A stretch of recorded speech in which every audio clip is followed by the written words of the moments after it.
जळोची, रुई आणि तांदळवाडी हे भाग नगरपालिकेत समाविष्ट होऊन आजपर्यंत विकास रखडला आहे.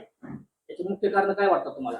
याचं मुख्य कारण मलिदा गँग आहे. त्यांच्या मोकळ्या जागेत त्यांनी त्या तांदळवाडी असेल, जळूची असेल, रुई असेल, तिथं मोकळ्या प्लॉटिंग त्यांच्या स्वतःच्या जागा आहेत ज्या मलिदा गँगच्या, तिथं त्यांनी डांबरी रस्ते ड्रेनेज अगोदरच बसवले. कारण त्यांना मलिदा गँगला फायदा व्हायसाठी त्यांनी तिकडं केलेला आहे. परंतु मूळ गावठाण जे आहे त्या मूळ गावठाणाचा काही विकास झालेला नाही. आपल्या मी जो वचननामा दिलेला आहे तो वचननामा सगळ्यात अगोदर जळोची, रुई आणि तांदळवाडी हा जो वाढीव भाग आहे जो ह्याच्यामध्ये नगर परिषदेमध्ये समाविष्ट केला.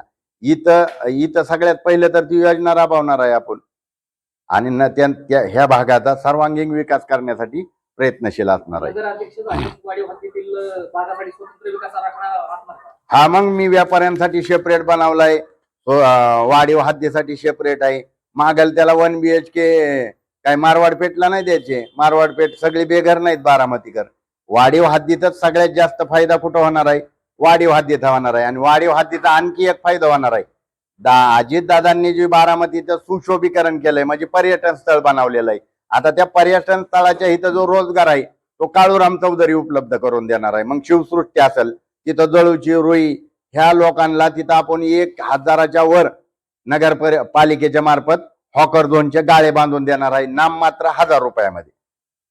काही लोकांचा वाढीव हद्दीतील लोकांचा असा आरोप होतोय की वाढीव हद्दीतील भागांना नगरपालिका निधीतून अपेक्षित वाटा मिळत नाही, असे देखील आरोप होते. काय सांगाल?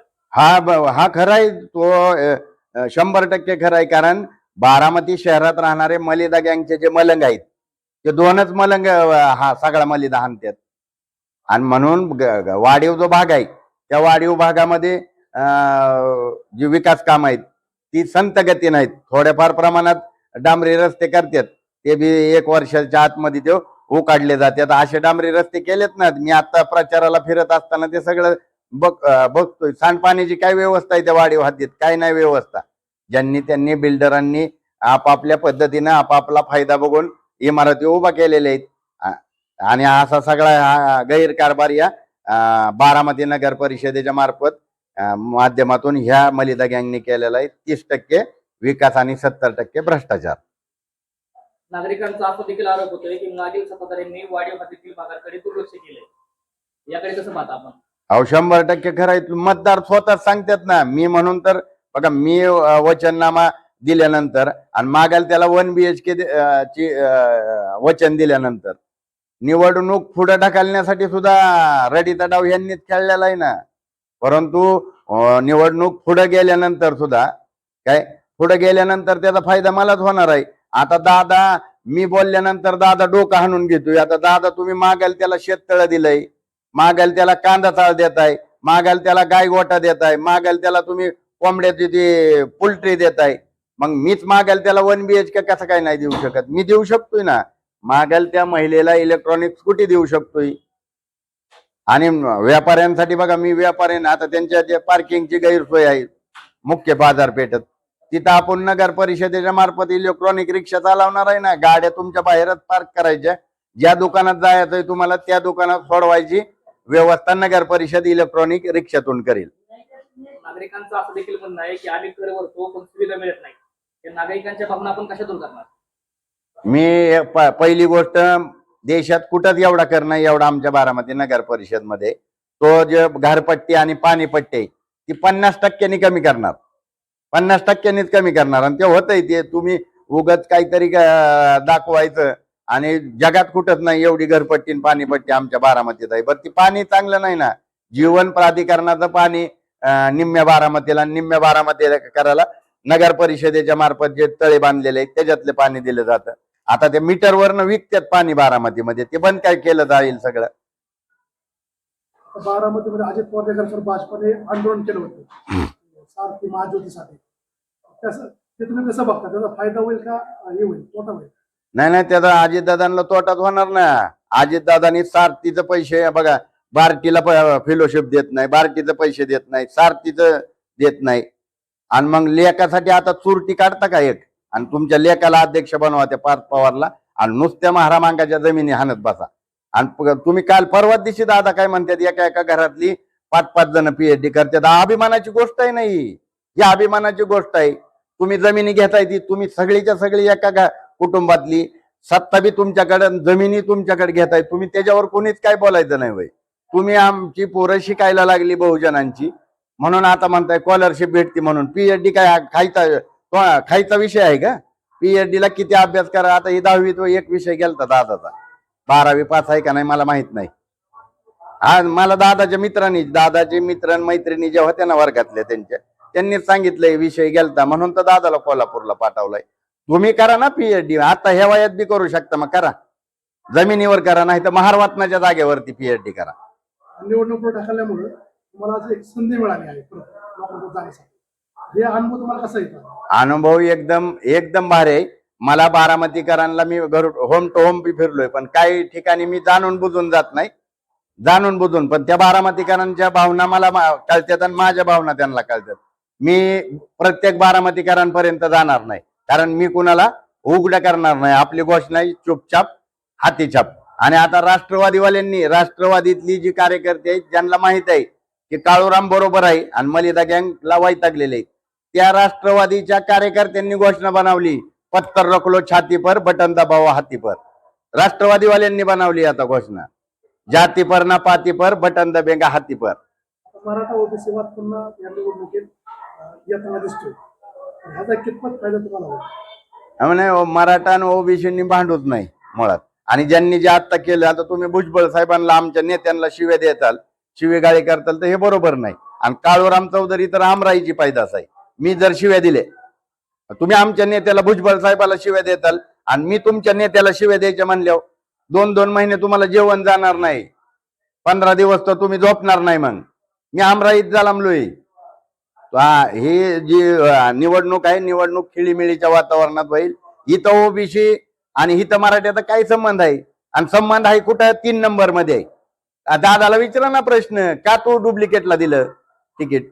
तू नगर परिषदेच्या नगरसेवकाचं तिकीट जर त्या ओबीसीला, मूळ ओरिजिनल ओबीसीला न देता कुणबी, आता नवीन कुणब्याला देत असेल, तर मेडिकलची जागा ही कशी काय ओबीसीला देते? ही ओबीसींनी विचार करायचा आहे. आणि ओबीसीचं आंदोलन जे आहे बाबासाहेबांनी चालवलंय, कांशीराम साहेब आणि बहीण मायावतीजीने बहुजन समाज पार्टीनं चालवलेलं आहे.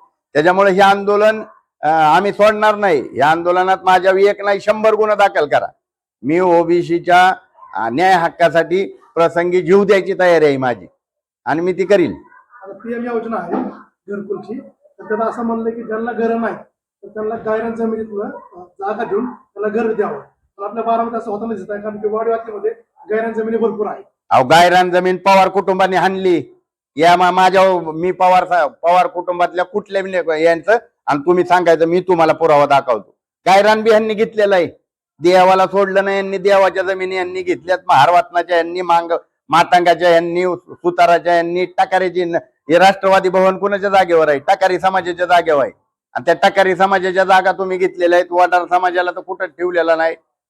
खाटेक समाजाचं काय, कोलाटी समाजाचं काय? कोलाटी समाजाच्या जमिनी लागतात आणि तिकीट राजकारण मग त्यांना बाजूला करून टाकलंय. मैतर समाज, वाल्मिकी समाज आहे. या लोकांची मूळची बारामतीकर आहेत, ज्यांचा काहीतरी वाट आहे का नाही बारामतीत?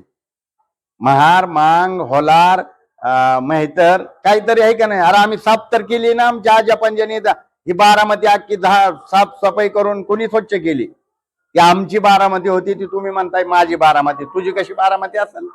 आमची बारामती आहे, आपली बारामती आहे. अमरावतीमध्ये आपण काही ठिकाणी बघितलं की विकास झाला नाही असं बोलले जातं, परंतु असं कुठेतरी वाटतंय की अमराईचा कुठेतरी गैरफायदा घेतला जातो, की असं काही चुकीच्या बातम्या अमराईला केलं जातं. पण अमराईवर अन्याय होतो त्यावेळेस तिकडे बघितलं जात नाही. नाही, कोण येतं अमराईतल्यासाठी? निवडणूक आहे म्हणून येतात. आता निवडणूक नाही तर मैतीला येत नाहीत, लग्नाला येत नाहीत. कशाला येते ती? सुखदुःखात ही कोण नसतं. सुखदुःखात रात्रीच्या 2ला 2:30ला कुणी बी फोन केला तर काळूराम चौधरी उठून जात असतो. ही आता माझ्या विरोधात जे उमेदवार उभा आहेत ही येणार आहेत का? ह्यांना फोन केला तर ही फोन बी रिसिव्ह करणार नाहीत. ही आता निवडणूक आहे म्हणून या बारामतीकरांच्या दारात जायला लागल्यात. विद्यार्थ्यांसाठी, युवकांसाठी वाचनालय, अभ्यासिका उभारण्याचा वाडीवादीसाठी काय विचार आहे का? हा, मग मी 20 प्रभागात 20 ठिकाणी सीबीएसई बोर्डाची शाळा करणार आहे. वाडीव हद्दीत आता रुई असेल, जळूची असेल, तांदूळवाडी असेल, किंवा खंडोबा नगर असेल, तो शारदा नगरचा भाग असेल, इकडे 5 शाळा होत्या आणि शहरात जुने जी नगर परिषदेची हद्द आहे त्याच्यात 5 शाळा होत्या. आणि ज्या अद्यावत एससी अभ्यासिका आहेत त्या अभ्यासिका तर आपण एका प्रभागात 2 करणार आहे, 40 करणार आहे. आपण जर पाहिलं आता समाविष्ट होऊन नगरपालिकेत वाढीव वाहतुकीचा भाग बरेच दिवस झाले, बरेच वर्ष झाले, तरी देखील त्या ठिकाणी उद्याने, व्यायामशाळा, समाज मंदिर, बस स्टॉप यासारख्या नागरी सुविधा उपलब्ध नाही. त्याबद्दल काय कसं नियोजन असणार आहे आपलं? मलिदा गँगला जागा मोकळ्या कुठनं भेटणार? मग मलिदा गँगला मोकळ्या जागा पाहिजेत आणि त्याच्यावर त्यांचं कंस्ट्रक्शन उभं राहिलं पाहिजे आणि त्यांनी ती 2800-3000 स्क्वेअर फुटाने विकलं पाहिजे. त्यांचा धंदा आहे तो. ती कुठं बारामतीचा विकास करतात, ते स्वतःचा विकास करतात. म्हणून त्यांनी वाढीव हद्दीत काहीच केलेलं नाही. आता वाढीव हद्दीत जे उमेदवार दिलेत ना, ही एजंट बी आहेत जमिनीचं एजंट बी तीच आहेत. आणि ह्यांनी कितीतरी लोकांच्या जमीन शेतकऱ्यांना फसवलेलं आहे. त्याच्या माझ्याकडे तक्रारी आलेल्या आहेत ना. आता मी सगळंच राजकारण म्हणजे एखाद्या बारामतीकरावर अन्याय झालाय, मी त्याचा राजकीय फायदा नाही घेणार. त्याला न्याय 100% देण्याचं काम काळूराम चौधरी करणार आहे. मी जी पाठीमागं तुम्हाला सांगितलं होतं की पडळकर आणि वर्धमान शहानी गरीब मराठ्याची जमीन घेतली होती, माझ्याकडे व्हिडिओ आहे. कालच तो विषय गपचिप येऊन मिटवावा लागलाय वर्धमान शहानी त्या शेतकऱ्याचा मोबदला दिलेला आहे आणि त्याचा काल कागद करून घेतलाय. कागद करायला पोलिस लावली होती. पोलीस PI जे ग्रामीणचे PI आहेत यादव, त्या यादव साहेबांनी मध्यस्थी केलेली आहे. आपण जर पाहिलं कचरा संकलन असेल किंवा स्वच्छतेची व्यवस्था अत्यंत अपुरी आहे, यासाठी स्वतंत्र स्वच्छता यंत्रणा आपण उभा करणार का? हा, मी हे जी कॉन्ट्रॅक्ट आहे 1,45,00,000 रुपयाचं, हे कॉन्ट्रॅक्ट बंद करणार आणि जी त्याच्यावर कॉन्ट्रॅक्ट बेसवर जी कामगार आहेत त्यांना कायम करणार नगर परिषदेमध्ये. आणि नगर परिषदेच्या आरोग्य विभागाच्या मार्फत ती सगळं व्यवस्था करणार. आरोग्य विभाग हाय कशाला मग? खाजगी ठेकेदार तुम्ही लावणार असाल तर तो आरोग्य विभाग बंद करणार आहे का? मी तो खाजगी ठेकेदार बंद करणार. 1,45,00,000 रुपयाचा वाटून मलिदा बारामतीकरांना माहित आहे. म्हणून तर मी नगर परिषद मध्ये नेऊन कचरा टाकला होता. माझा कचरा 20 फोन केल्यानंतर उचलला नाही. सर्वसामान्य बारामतीकरांनाही काय करत असतील.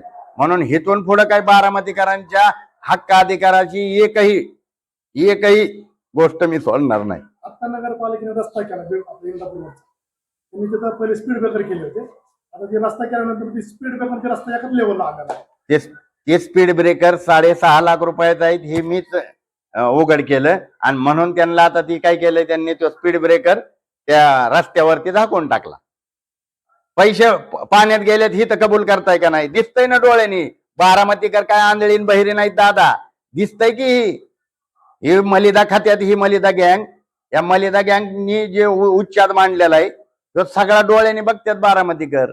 त्याच्यामुळे बारामतीकरांनी ठरवलंय, जसं लोकसभेला ठरवलं होतं, विधानसभेला ठरवलं होतं, आता त्यांनी नगराध्यक्ष पदाला ठरवलेलं आहे.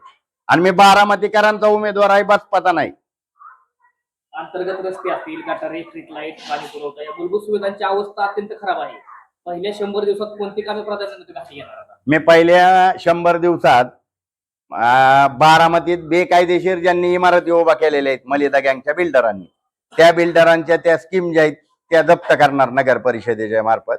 आणि पहिल्या 100 दिवसात 100 1 BHK जे लाभार्थी आहेत, जे गरजू आहेत त्यांना देणार आहे, ताब्यात घेऊन देणार आहेत, तयार आहेत. बेकायदेशीर केलेलं आहे, सगळं बेकायदेशीर आहे त्यांचं.